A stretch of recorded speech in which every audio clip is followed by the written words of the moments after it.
So Laurie, tell me a bit about how your pain is at the moment. It's been really bad, Ben. I notice it all the time. It's just always there. Um, my back, in particular, just sometimes I wake up from sleeping. I just can't really tolerate it, especially if I'm out with the kids to the park or something.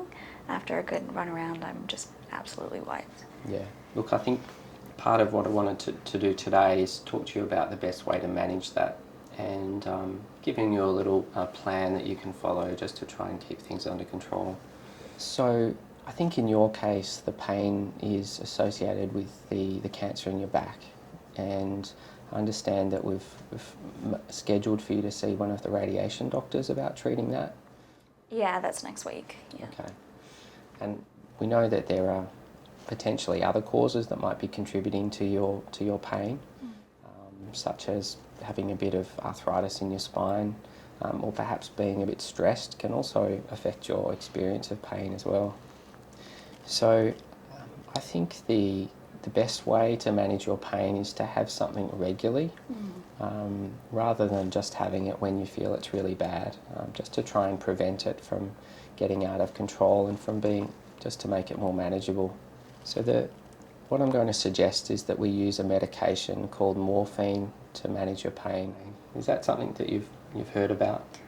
I have. I actually had a friend who I think got a bit addicted to something like that.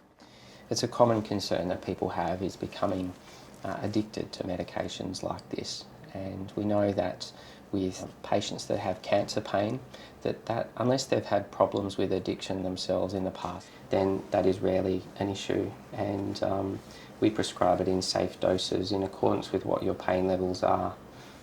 Another common concern that people have is that they may become used to the pain medication and that it may not work at a later stage. Similarly, I think we really tailor what you're having in accordance with what your pain levels are.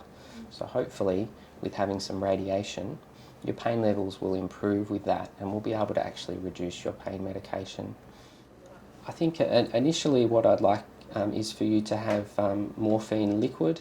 And the idea is that the medication lasts for that 4-hour period until the next dose is due. Okay.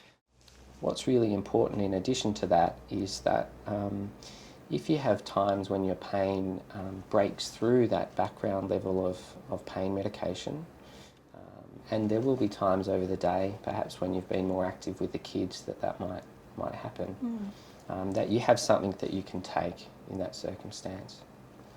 And usually what we would recommend is the same dose of morphine, and you can have that every 2 hours if you need to, at any point in between taking your regular dose.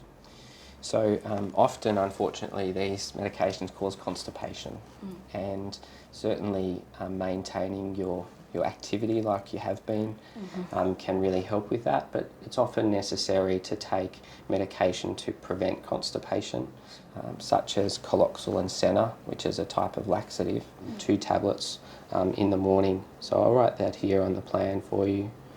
That's to counteract or prevent constipation. And you can take more if needed, adjusting to such that you have a bowel motion every second day or up to a couple of times a day, and adjust accordingly. There are a couple of other common side effects. Sometimes people might feel a little bit sleepy or drowsy when they first start taking the medication, and often that will resolve once you're on a stable dose. So initially driving might be an issue, and I'd recommend not driving within the first week of starting this. Another common side effect is nausea. And I think I've given you some medication for nausea with your previous treatment. I think you gave me something for the chemo. Okay, yeah. So Maxilon is a fairly common medication for use in this setting. So you can take that 1 to 2 tablets 4 times a day. Okay. Have you thought about what would be an acceptable pain score for you out of 10, where 0 is no pain and 10 is the worst pain imaginable? What would be an acceptable pain score for you? I think an acceptable one for day-to-day stuff would be around maybe a 4. Okay. Yeah. So we'll put that on here as being acceptable pain score, and that's what we'd be trying to aim for with this pain plan, is getting it down such that most of the time it's less than that level. Yeah. An important thing to consider with this plan is that if it's not working for you, that you let us know. And that's either during the office hours or after hours, and I'll put those numbers on here for you to give us a call. So that's our office number, and this is after hours, so at any time you have a concern you can ring. Another useful thing to think about is whether there are other things that help with your pain. Have you ever tried heat packs? Yeah, no, I like the heat packs, especially on my back. They help. Well, that's always good to remember that you can use those things. Sometimes massage is helpful as well. So one useful way to monitor how effective this plan is to use what's called a pain diary. There's an example in this booklet here which I'll give you, but it's just a simple chart as to when you have pain, what level it is out of 10, what you have for it, whether it's a heat pack or a breakthrough medication, and then what your pain score comes down to with that. But that can help when you come back to see me to assess how effective our plan has been.